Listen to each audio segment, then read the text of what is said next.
Retro Future. Hello ladies and gentlemen, this is Bansert of Radio Retro Future and welcome to this 2000 subscriber special for the Steampunk Beginner's Guide. People have asked us to do a video on Bioshock for a while now. Usually I would discuss these things in my series Steampunkish, but this is Bioshock and I believe this series deserves a place on the Steampunk Beginner's Guide because I will be discussing this retro-futuristic world in much detail. But there is also this. People found many gateways into retro-futurism such as steampunk. For those of an older generation than my own, it was the movie Wild Wild West. For my generation, it was most likely Bioshock. But why did it make such an impact on a generation of gamers? Well, we can't just talk about Bioshock like any other game. All the Bioshocks are masterpieces of interactive storytelling, science fiction and alternate history. Be the latter in a lesser extent. In this new video series I intend to explore all the Bioshocks that may or may not have inspired a whole generation of retro-futurists. Now many of my viewers are teenagers or young adults who may not have discovered Bioshock, so I'll talk about the game itself first and later on I'll discuss the story and its ideas in depth, so you can avoid spoilers for Bioshock 1. But first, what inspired the creation of Bioshock? Insect. How dare you interrupt my When talking about the history of gaming on a whole, you have to talk about Bioshock's predecessor, System Shock. They're not similar in story, but in concept. In its day, System Shock was a groundbreaking game. In the sense it combined role-playing with 3D environments and complex story. Your character had statistics you could pick yourself, and you could solve problems accordingly. That's even rare in gaming today. But its most noteworthy legacy is that of a complex story that was not told through screens of text, but through its environmental design and gameplay mechanics. Here's a short Cliff Note version of System Shock. In part 1, you are a hacker that needs to take on a megalomaniacal AI known as Shodan, who thinks herself to be a god, and launch that bitch into the far reaches of space. In System Shock 2, you are a cyborg who awakens on a spaceship called the Von Braun, that is currently attached to another ship called the Rickenbacker. You need to survive amidst the chaos of an attack by aliens that have infested most of the crew. While exploring the ships, you have to fight off the infested crew members who will tell you how sorry they are for trying to kill you as they lay dying before your feet. Then you find out it was none other than Shodan, the AI from the first game, who created the aliens. The Many, as they're called. And now they are turning the crew into a biomass to create a superorganism. And now it's up to the player to invade the core of this mass and destroy it once and for all. Now some of you might think that sounds eerily like the plot of Dead Space. Well, you're correct, because Dead Space is directly inspired by System Shock.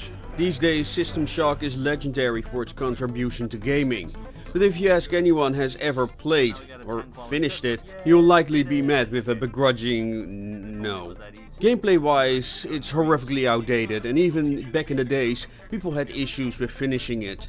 But narratively, it was a sign of what video games would be capable of. You learn of the trials and tribulation of the crew by locating audio and written logs, which encourages the exploration of the ship. The ships themselves are laid out like actual decks rather than random levels, as it was typical for the time. The command deck, rec rooms, engine rooms, they're all there and each would have included parts of the puzzle. You needed to solve the mystery on the fate of these two ships. Inside the environment you find the crewmen you got to know from the logs, or more tragically, you actually get to meet these people in their infested forms. The game lets you know you are not just killing aliens, but good people that live their lives as best as they could, and sometimes they made terrible mistakes.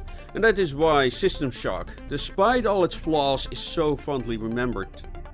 There would be no System Shock 3, however, because Looking Glass Studios closed down in 2000. However, while doing some research for this video, I discovered there is actually a reboot of System Shock in the works by Night Dive Studios that is scheduled to be released in 2020. Instead, many of the members of the team, including Ken Levine, who joined 2K Studios' Irrational Games to create a new world, but for a different game with a similar concept. This time it would be underwater, because it would be claustrophobic and didn't need to have the logical layout like System Shock did. Also didn't need to worry about things like draw distance and skyboxes, which were still a major issue in games at that time. Just as in their predecessor, the inhabitants would be warped beyond their human forms, but this time it would be the result of human folly, not aliens. But one question Kevin Levine and his team were wrestling with: how could a situation like that come to be? Why would anyone start an underwater city to begin with? And how to make it look unique and not just like another spaceship, what happened to be the case in many of these games? It were these questions that lay at the foundation of how the city of Rapture would come to be. The developers were looking for a believable reason why people would decide to segregate themselves from the rest of the world. It needed to be a place that could be created nowhere else. A utopia, for example. And that is where one of video games' most renowned characters comes into the picture. Andrew Ryan. Andrew Ryan was to be the founder of Rapture, a objectivist utopia under the sea. There were no gods or kings, only man. The world of Rapture is inspired by the works of Ayn Rand, a writer and philosopher who promoted a form of hyper-individualism with her novels and presentations, and Andrew Ryan encapsulated her worldview to a T. The idea behind Rapture is that everyone is free to do whatever they want and is also responsible for themselves. Artists, scientists and engineers alike are free to express themselves without having to worry about any authority stepping in to stop them or lay claim to their work. This leads to a city filled with technical marvels and wonderful architecture far ahead of the rest of the world. But there is a fundamental problem. Ayn Rand's characters appeal to the readers because they have a vision they will push through no matter who tries to stop them or attempt to take credit for their work. In Rand's worldview there are two types of people. People who create and people who intend to benefit from other people's creation without putting in any of the effort. Leeches, essentially. This is the fundamental problem with Rand's philosophy. Yes, we should respect people who are willing to fight for everything they create. That is noble, and the society built upon such people is destined for greatness. But, as stated in one of the audio logs, someone needs to come down to the bottom of the sea and scrub the toilets. Not everyone has the potential to be an Elon Musk or a Bill Gates. Even worse, humans are not born equal. And one of the wonderful things of Bioshock is its juxtaposition between the philosophy of Ayn Rand, her expectations, and the reality of mankind's shortcomings.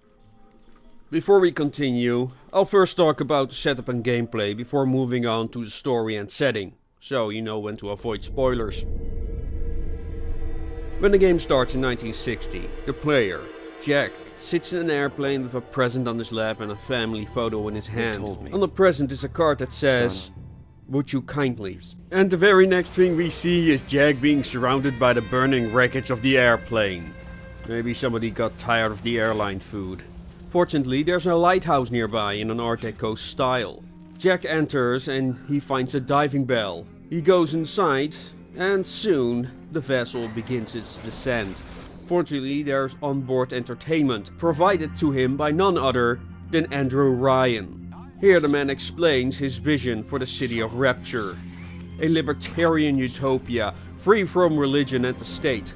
Meanwhile, the underwater city greets Jack with its neon-lit billboards, Art Deco stylings, and the just immense size of the buildings themselves. Truly an impressive marvel of art and technology. A true city of the future. Even though the aesthetics are 30 years behind the time, but who is complaining? But once inside, the first thing Jack sees is a man getting violently disemboweled by something that might have been human at some point. These things are called splicers. Genetically modified humans that have injected themselves with a substance called Adam, which grants them anomalous powers. However, Adam works like a benign cancer. It reprograms the cells in the human body. However, to prevent these cells from going out of control, they need to keep injecting themselves with Adam, otherwise they start to develop tumorous growths and go insane. Now most of the population is dead, and insane splicers roam Rapture's once wonderful habitation domes that now lie in ruin. Welcome to Rapture. At first glance, Bioshock is a typical, albeit a unique looking shooter. You have your Rands to sneak upon splicers and give them a very satisfying whack on their malformed heads. Then you have your weapons you expect from a typical gangster flick, like the revolver, shotgun and a Tommy gun. Each can be fitted with specific ammo, like anti-armor or anti-personnel bullets.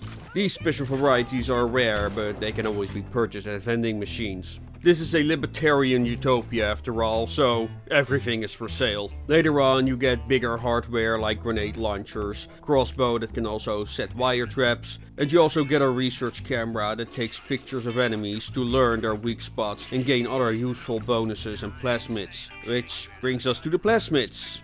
These are the highlight of the game. The inhabitants of Rapture have genetically upgraded themselves with so-called plasmids that allow them, and you, to gain supernatural strength and anomalous abilities like throwing fireballs, shoot lightning and mind control enemies. Others give you passive bonuses like moving faster or absorbing more damage. By the end of the game you're a walking death machine with powers that would make the gods blush. However, like all great things in life, you need to pay a price. In this case you need to gather Adam, but these can only be gathered from so-called little sisters. Creepy little girls walking around with a syringe that enjoy sticking in corpses, which they refer to as angels. Yes, these girls are genetic little monstrosities that are so heavily modified they are practically invulnerable. But it doesn't mean their tasty Adam cannot be drained from their little bodies. And because Adam is addictive, every splicer in town is after these little girls. Therefore they're guarded by protectors called Big Daddies, whose sole purpose is to protect their little sisters. These Big Daddies were humans at one point, but now they're faceless, grunting genetic monstrosities in diaper suits, who will leave you alone as long as you leave their little sisters in peace. But you need your plasmids and other upgrades, so you need to fight these daddies at several occasions to increase your survivability in the long run. That brings me to the gameplay. I don't care much for the gameplay of Bioshock 1. I can only appreciate it for what it did for gaming in general. It's not bad by any means, but it's clunky. The hacking, for example. You can hack most machines you encounter, like security cameras, turrets and vending machines.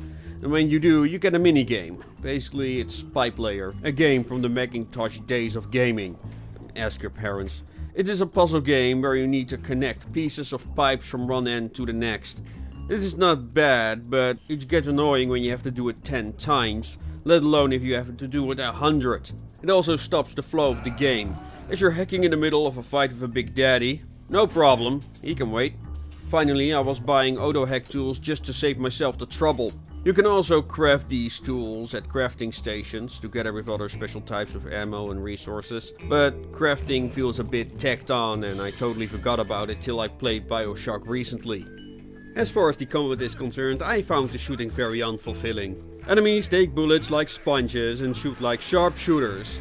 I found myself downing medkits like eating the contents of a tube of Pringles. And if the amount of medkits in the environment are an indication, it is like that by design, and it's a decision I don't care much for.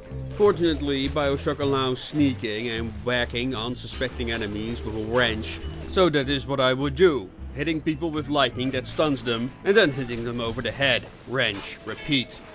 The only time I would really use my firearms was when I was being swarmed by enemies. Or to stunlock Big Daddies with Electrobuck, of course. But combat is not entirely unrewarding. You can turn the environment against your enemies by hacking security systems, throwing objects, and lighting stuff on fire. And it's truly delightful to see burning enemies running around for a source of water while another one is trying to use a medical station I just hacked, and observe him while he's being flooded by toxic gas instead.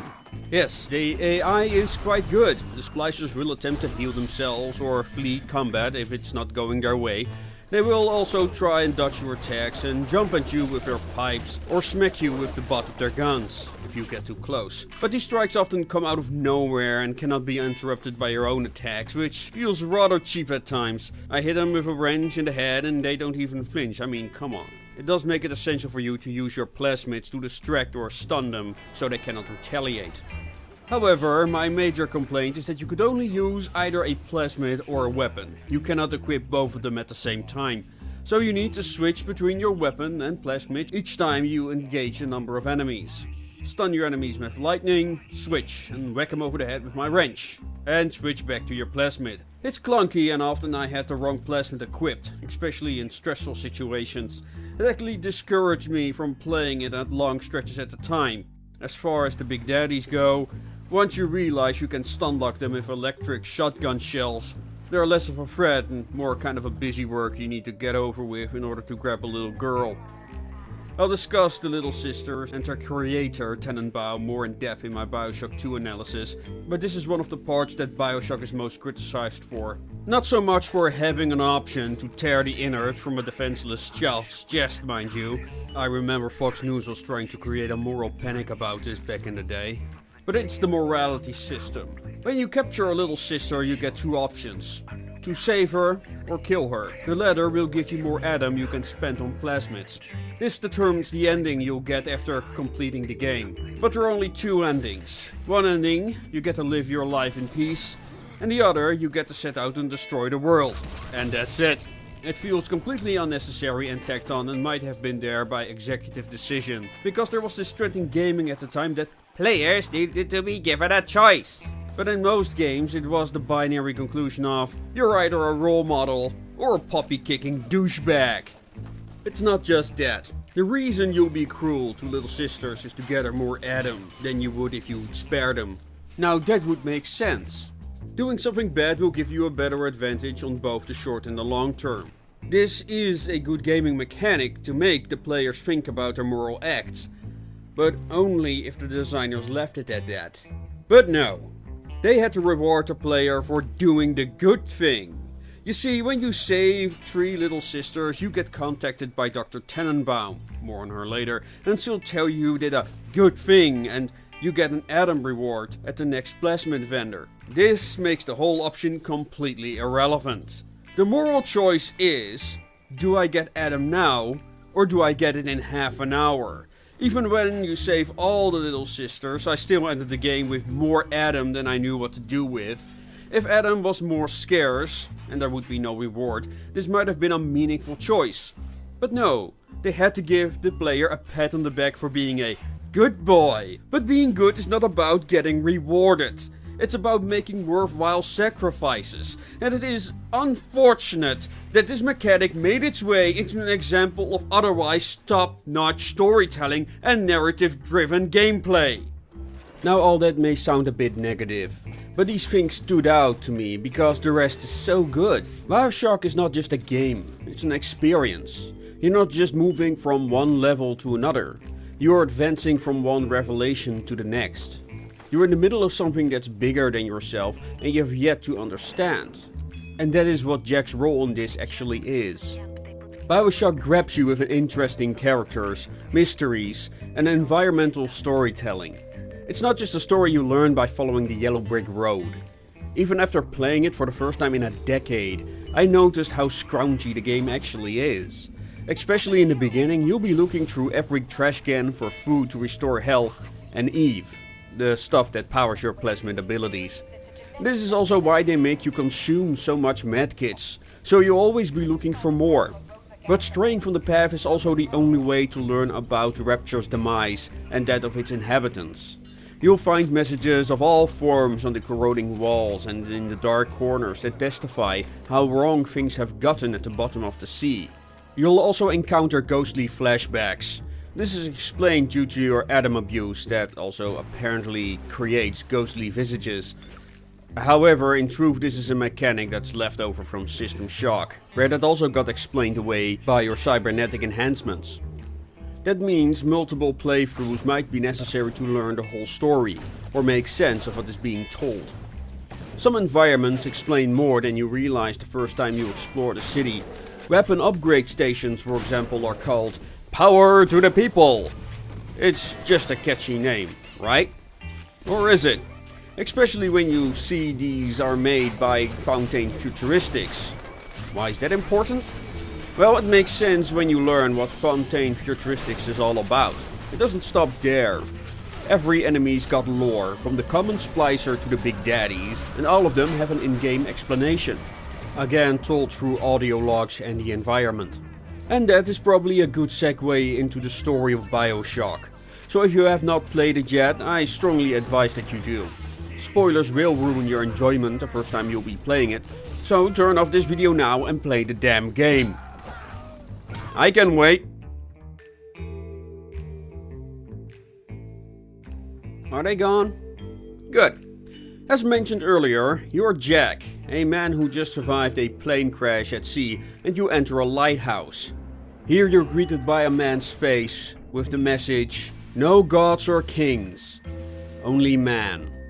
With a diving bell, Jack descends to the bottom of the sea, while Andrew Ryan explains his philosophy. And I'm here to ask you a question. Is a man not entitled to the sweat of his brow? That is what the city of Rapture is all about. Free enterprise and self-enrichment. No one here stands between you and your dream of success. But when you enter, his dream turns into a nightmare. Everything is in ruin. You find discarded protest signs, corpses, and eyewitness accounts of the violence that erupted on New Year's Eve 1959. Now the question is, how could all of this have happened? Rapture doesn't really strike me like some random ghetto, if you know what I mean. When Jack leaves the diving bell, he is contacted by an Irishman who calls himself Atlas. He claims the ruler of the city, Andrew Ryan, has become insane and started killing everyone at random. Now Atlas says he was on his way out of the city and his family is already in a diving bell ready to go. However, due to the splicers he can't get to it, so he kindly requests Jack to fight his way to the docks and save his family.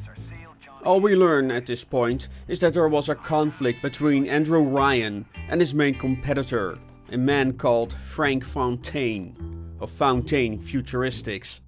Ryan managed to get Fontaine shut down on the account of smuggling and seized his company. This of course led to a lot of resentment within the objectivist community. Now the question is, did Ryan abandon his principles? Or was he just another hypocrite? Now this story gets revealed during the course of the game through audio logs and clues in the environment. These have no direct correlation to Jack's exploits in Rapture. Therefore, I'll focus on Jack's adventures first, and then I'll discuss all the events that happened prior to his arrival. We start off with a bit of an odd adventure for Jack. On the way, Jack finds a gatherer's garden, a vending machine with a free plasmid. Now this is a bit weird. Jack walks up to the vending machine, grabs the plasmid syringe and jabs that sucker right into his veins. Maybe there used to be a bit of cut monologue here at some point, but he jabs that stuff right into his arm without knowing what it does. However, now Jack can shoot lightning that stuns his enemies, so it's all good. After some exploring, Jack enters a theater where he sees a little girl poking a corpse with a syringe while singing. That's not creepy at all. Atlas explains this is a little sister, a walking atom factory that also harvests Adam from dead splicers. Now everybody here needs Adam, so it's no surprise when a splicer appears to attack the little girl.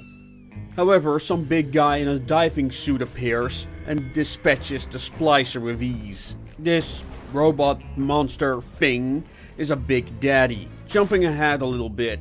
In the medical pavilion, Jack learns that the surgeons also used Adam for plastic surgery. And now these surgeons are looking for new patients to modify. Here Jack also finds a little sister, whose big daddy got off by a nitro splicer. And now she's defenseless. But somebody intervenes. This is Professor Tenenbaum. She's the original creator of the Little Sisters and their protectors, the Big Daddies. And during this state of anarchy, now she's trying to do whatever she can for the little girls. Atlas, on the other hand, tells Jack to harvest the little girls for Adam. They're not human anymore, so who cares if they die, right? Tenenbaum offers you another solution, and she gives Jack a plasmid that allows him to cleanse the girl from Adam. It will spare her life, but it will also give you less Adam. This is the first time you get the option to save the girl or kill her. I'll talk more about Tenenbaum and the Little Sisters in my next video on Bioshock 2, so now we can focus on Ryan and Rapture. Back in the present, Jack is about to enter the medical pavilion when he gets cornered in a hallway. Ryan himself contacts Jack. Apparently he thinks that he is a government spy, indifferent of which government, sent to kill him. And he knows Jack is working with Atlas. So, now he needs to die. Jack of course escapes and makes his way through the fisheries to the docks. There he locates the diving bell, where Atlas' family resides. But again, Ryan intervenes. The dock collapses and the diving bell gets crushed, killing those inside. Atlas contacts Jack again, distraught. And then he says the magic words.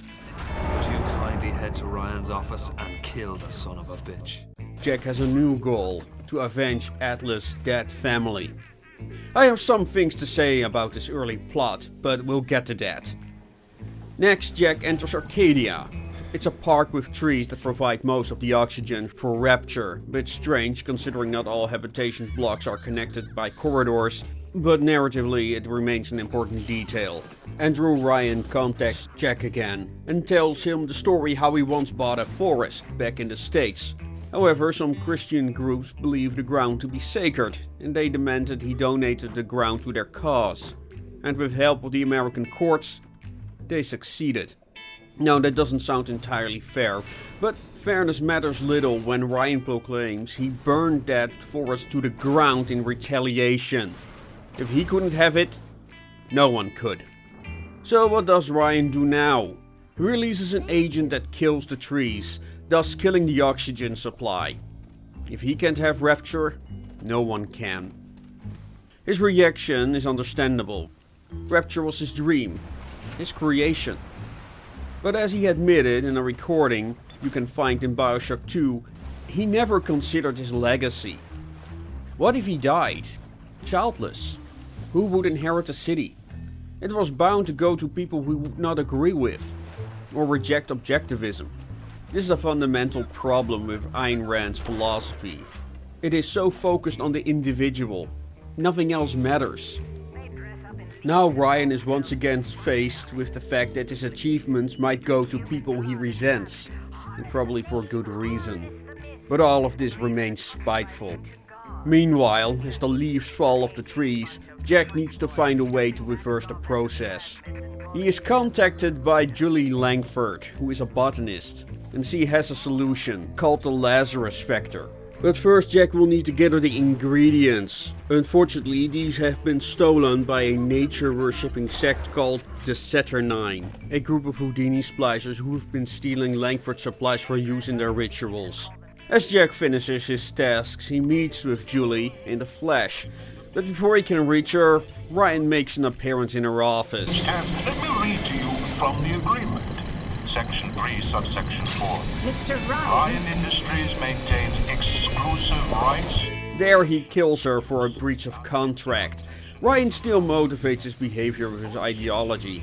In his mind, the inhabitants of Rapture are either tenants or employees. In other words, they're pure business.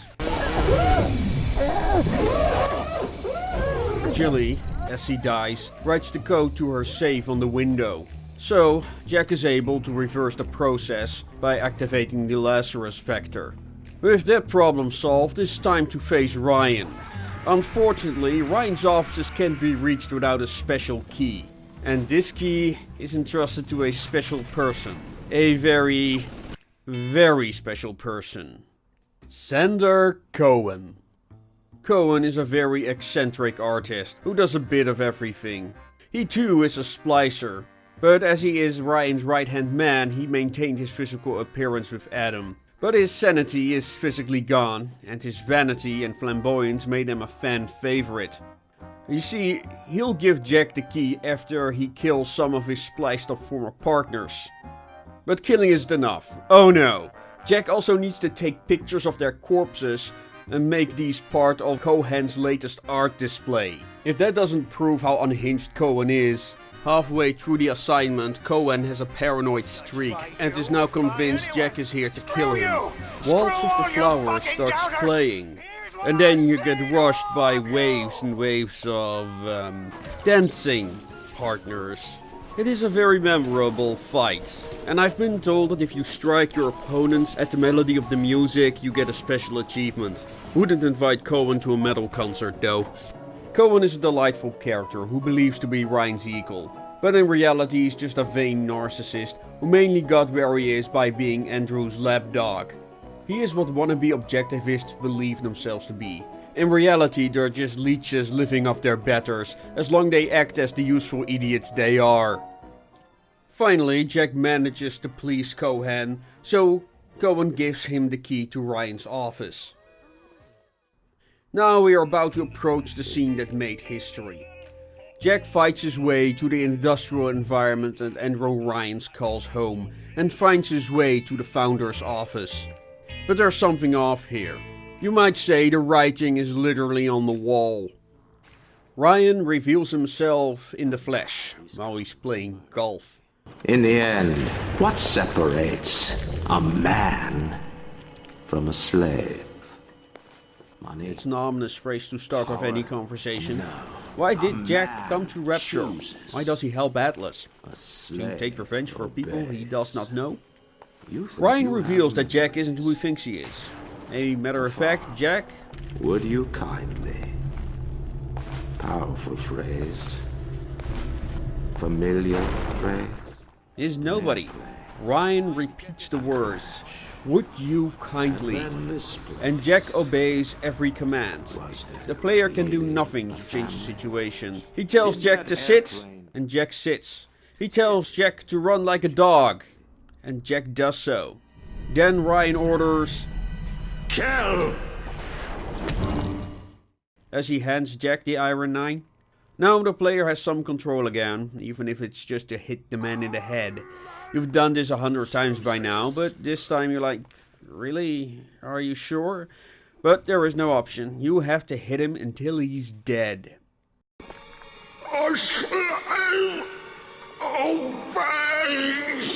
You may be beating him to death, but you do so as a slave, with no shackles.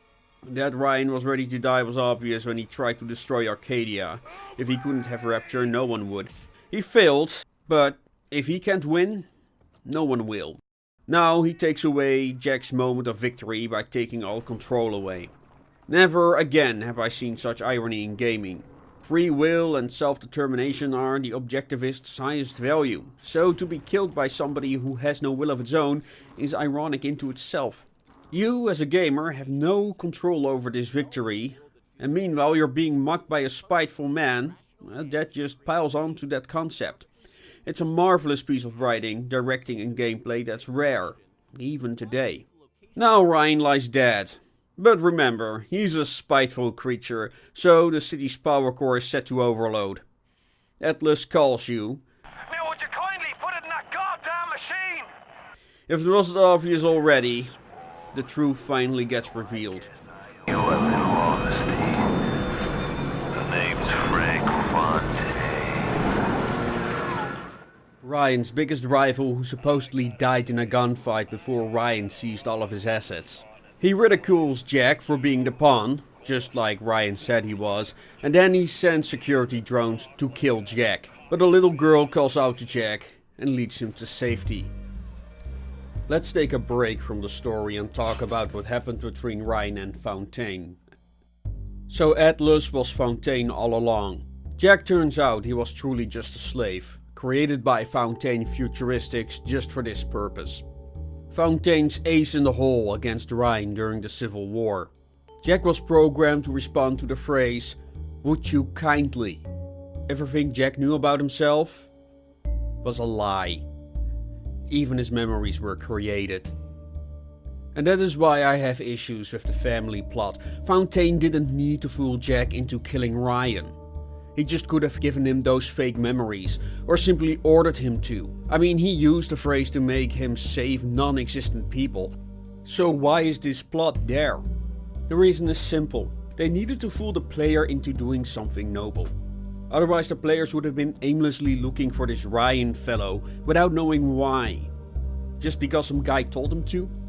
They needed to make it personal for the player, up to the point that Fontaine revealed himself.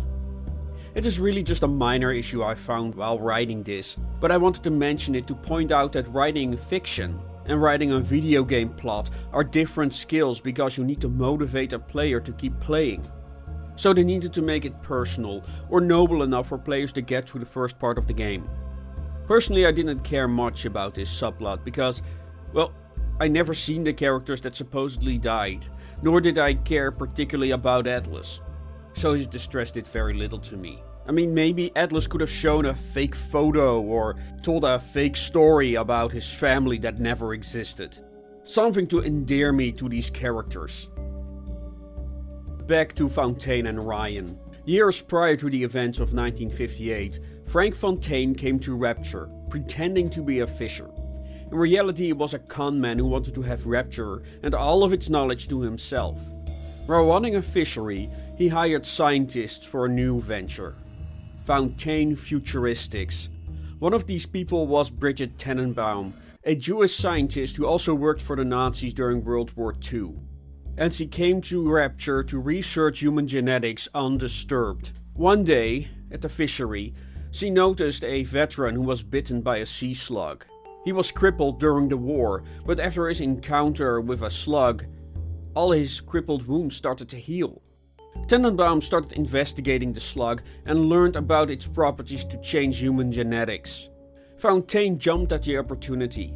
While running his company as a front for his smuggling operations, he started charities like Fontaine's House for the Poor or the Little Sisters Orphanage. These would be his recruiting grounds, using the resentment of the disenfranchised for his new army. And it would also become a testing ground for Adam. At first, Andrew Ryan didn't act on Fontaine's actions. He was just a competitor, nothing more. Even when the city council asked him to take action, Ryan didn't want to break his principles and his belief in the Great Chain. That is his metaphor for the advancement of society through free enterprise. But Fontaine grew more powerful, splicers started to become a common problem, and little girls went missing, and then there were the smugglers. It simply became too much, even for Ryan. So, he decided it was time to give the Great Chain a tug in the right direction. To save his city, Ryan needed to abandon his own principles. This created a lot of distrust. But Ryan won. Fontaine was killed, his company seized, and people like Tenenbaum now worked for Ryan Industries. But Ryan did not stop there. Now he went after anyone suspected of being a parasite, which was a good thing because they needed test subjects for their new Protector project, the creation of the Big Daddies. You see, the slugs harvested for Adam couldn't handle the demand, so they needed a new way to produce Adam. This led to the creation of the Little Sisters. They produce Adam and recycle it from dead bodies. But because Adam is addictive, splicers went after the little girls, so Big Daddies were created to protect them. Despite Ryan's new despotic rule, Fontaine was not done. His death had been a fake. He got plastic surgery and created Atlas, the hero of the oppressed underclass. And on New Year's Eve, 1959, he struck. The splicers attacked and soon there was a civil war. But it wasn't fought with firearms, it was fought with Adam, turning more people into splicers who turned Rapture into the state it is currently in.